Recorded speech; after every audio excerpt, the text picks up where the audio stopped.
Tyrannosaurus Rex is a fearsome predator, the king of the Cretaceous period, probably the most ferocious and deadly predator of all time. Or is it? Maybe there were creatures far more dangerous than it. Have you ever wondered? Well, then today, we're going to tell you about the creatures that could give T-Rex some serious competition. Let's get started. Let's talk about some real deadly giants. Of course, our list starts with Gigantosaurus, one of the largest known carnivorous dinosaurs, which, according to some estimates, may have been even bigger than the famous Tyrannosaurus Rex. An adult Gigantosaurus weighed up to 11 tons and was about 13 meters long.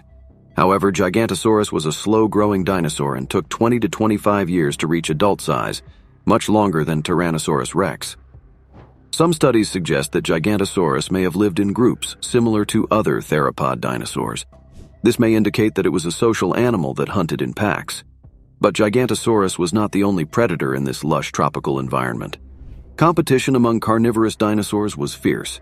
Gigantosaurus had to fight for territory and resources not only with each other but also with other carnivorous dinosaurs such as Maposaurus, T-Rex, Spinosaurus, and others. Gigantosaurus fossils have been found in Argentina, making it one of the best-known carnivorous dinosaurs from South America. This find supports the idea that there was a rich fauna and diverse ecosystems on the continent of Gondwana during the Cretaceous period. Next is an incredibly strange dinosaur with meter-long claws, whose name is Therizinosaurus. This creature was recognized as the strangest dinosaur, as well as the owner of the longest claws of all found.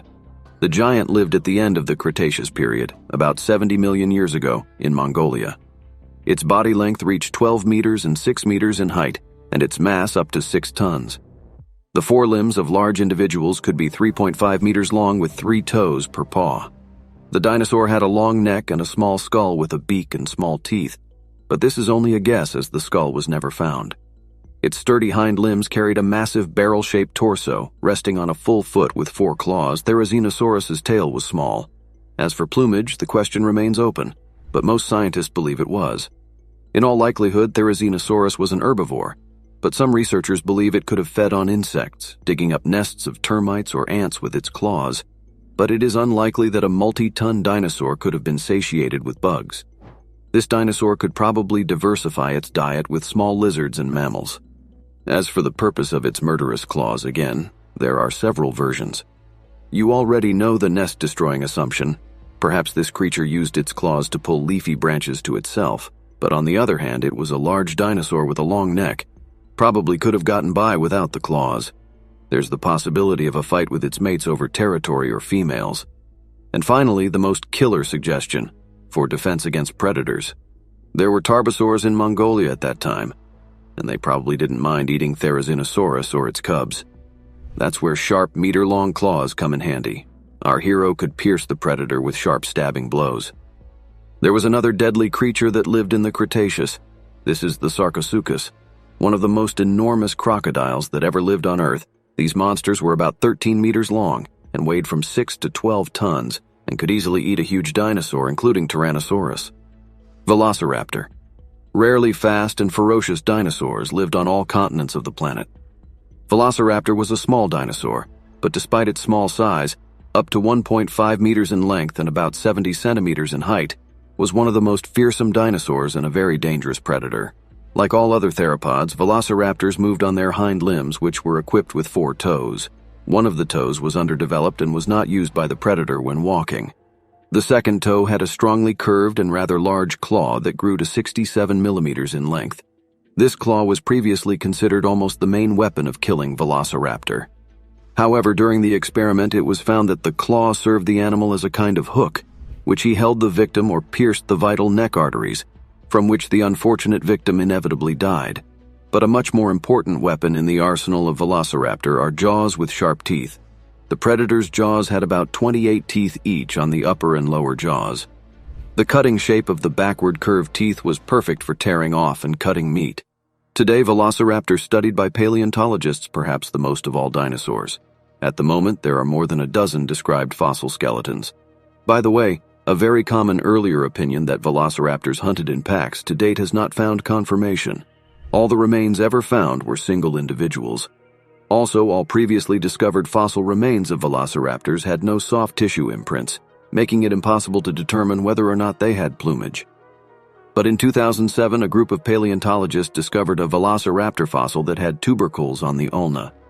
These are the so-called attachment points for the secondary fly feathers that modern birds have. This discovery confirms that velociraptors had plumage, which means they were warm-blooded. Thermoregulatory mechanisms in cold-blooded animals are extremely imperfect due to their reduced metabolism, which is about 30 times slower than that of warm-blooded animals. And although small warm-blooded animals, such as Velociraptor, had thermal insulation in the form of plumage, the rate of bone growth and metabolism in general was much slower than in modern birds and mammals. Next on the list is Spinosaurus. The skeleton of this legendary dinosaur was first discovered in 1912. The fossils were detailed enough for paleontologists to get an idea of what this species looked like. Spinosaurus had crocodile-like jaws with conical teeth and large hooked claws for grabbing slippery prey such as sawfish or giant lungfish. This makes sense, since Egypt in the late Cretaceous was a tropical oasis with mangrove-covered rivers that were home to sharks and other giant fish. Paleontologists have since found an almost complete tail of a Spinosaurus with a huge sail on its back. The dinosaur was 6.5 meters tall and its skull was 1.75 meters long. The length of the Spinosaurus could reach 18 meters, and its weight could reach 20 tons. Although this dinosaur was more adapted to life in water, it was a hybrid and could also hunt on land if necessary. If it encountered a Giganosaurus, it could probably win the fight. But Tyrannosaurus Rex, which had tremendous biting power and teeth 30 centimeters long, could have fought back against Spinosaurus. But whether it could have won is a good question. Among the prehistoric marine animals that lived in the ocean at that time was the Mosasaurus, one of the deadliest creatures in the depths of the ocean, a species of marine reptile that lived in the late Cretaceous period. The largest fossil specimen was up to 17 meters long. Mosasaurus had a long, streamlined body with 4 flippers and a powerful tail that allowed it to swim quickly in the water. The skull was elongated in length and had many pointed teeth with which it caught fish and other prey. But despite its size and intimidating appearance, Mosasaurus was not a dinosaur but a lizard, and is considered one of the largest and most successful marine reptiles that ever lived on Earth. Dunkleosteus is the largest, or at any rate one of the largest members of the shellfish class. This giant predatory fish lived in the late Devonian period, about 360 million years ago, and was the most powerful aquatic predator of those times. The skeleton, as in other representatives of this class, consisted of cartilage, not real bones. The head and the front part of the body was protected by a strong shell, thanks to which this class of fish got its name. Real teeth in Dunkleosteus was not, but instead of them, the jaw of this predator was armed with huge bone plates with cutting edges, which were the formation of the head shell. Apparently the jaws of Dunkleosteus had the greatest force of compression among all known to date fish. In addition, he could open wide his terrible mouth, and his jaws at the same time could move at very high speed. Scientists believe that it took him only 0.02 seconds to open his jaws. The length of the body of this giant was about 10 meters, and the weight reached 3 tons. These were predators located at the very top of the food chain, and only a few contemporaries of Dunkleosteus could compete with him in size. Despite its sluggishness and slowness, Dunkleosteus terrified all underwater creatures. Finds of the creature's natural armor with unhealed bites suggest that the fish were aggressive toward each other, attacking at every opportunity.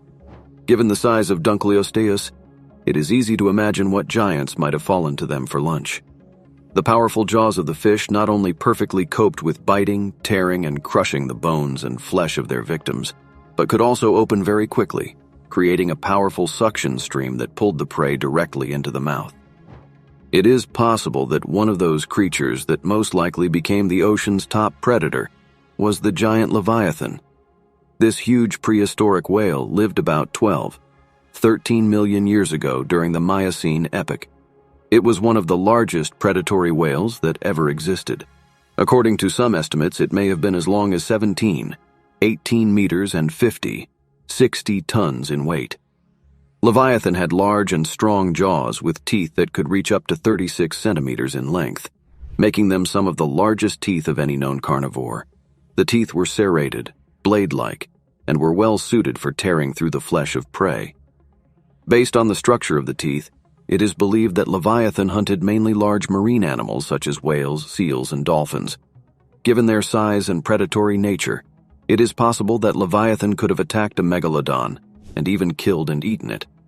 However, it is important to note that there is no direct evidence of such an interaction, as the two species lived millions of years apart and in different marine environments. But now let's learn more about this huge shark. Megalodon is a giant prehistoric shark. It was a top predator in the world's oceans and is thought to have first appeared about 23 million years ago during the Miocene era. Megalodon is estimated to have reached up to 18 meters in length, making it one of the largest sharks the world has ever seen. 5 million years after the extinction of the dinosaurs, a species of snake existed on Earth that stirs the mind with its gigantic size alone. 60 million years ago, the swampy jungles of Colombia were home to the largest snake known to science, the Titanoboa. It reached a length of 15 meters and weighed 1 ton. In 2009, during excavations, a team of biologists and paleontologists managed to find a fossilized skeleton of a snake of enormous size. Having examined the find in detail, the scientists realized that they had made a sensational discovery. This colossal snake looked like a modern ordinary boa constrictor, but acted more like today's anaconda, living in the Amazon jungle. It was a slippery swamp dweller and a huge predator able to eat any animal it hunted. But on land, the snake was rather slow and clumsy, and probably posed no real threat to animals able to move more or less quickly. The Titanoboa posed a much greater threat when in the water. Deep water rivers allowed the snake to both go deep and crawl around palm trees and hilly jungles. The river basin in which the Titanoboa fed was crowded with giant turtles and crocodiles. Like its modern descendants, the Titanoboa was not venomous. The snake disposed of its victims in much the same way as anacondas and boa constrictors do, by coiling and squeezing its prey. Scientific interest in the largest snake is supported by the fact that the creature of similar size simply would not survive in modern climatic conditions. To maintain the vitality of a cold-blooded 15-meter reptile needed a warm climate with an average annual temperature of 34 degrees Celsius. Apparently, 60 million years ago, the Earth had just such a warm climate. To date, this creature is the largest snake that has ever existed, but this huge boa constrictor was just one find from one place. And perhaps scientists will be able to find more remains of larger snakes in other places on our planet. Many people wonder why the size of prehistoric animals was so large. Scientists explain this phenomenon by the fact that in those times there was a more favorable climate. Also, the abundance of food and air quality played an important role in the formation of huge animals. That's why creatures in those times were so huge, ranging from dinosaurs to some insects, like the giant dragonfly Meganeura, the largest insect in the history of the Earth. It had a wingspan the size of a man's arm. This monster hunted insects the size of pigeons. If such a dragonfly flew into your house, no fly swatter would help. You'd need at least a paddle. Even more bizarre creature in that era was a huge millipede arthropleura. It was up to 2.5 meters in size. If it stood on its haunches, it could look you straight in the eye. Fortunately for the animals of the time, she was a vegetarian. Imagine a 2.5-meter sea scorpion. In the Paleozoic era, these monsters inhabited the Earth's waters, and they were called eurypterids. Some species were scavengers, while others were formidable hunters. Initially, eurypterids lived only in shallow marine waters, but then managed to adapt to freshwater. So, we've talked about land and underwater creatures, we've even gone over insects, so who was in the sky? Pterosaurs are the kings of the sky. Most of their lives were spent in the air, but occasionally some species would land and swim in the water. Larger individuals mainly fed on land animals, but also hunted fish by flying above the surface of the water.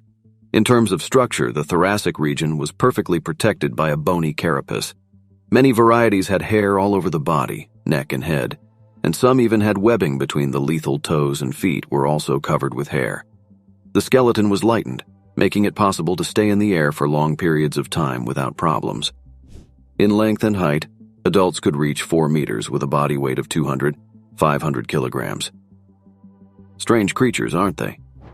Write in the comments what you think about everything we talked about in the video today, and also give us a like and subscribe to our channel. All this allows us to make videos faster and better.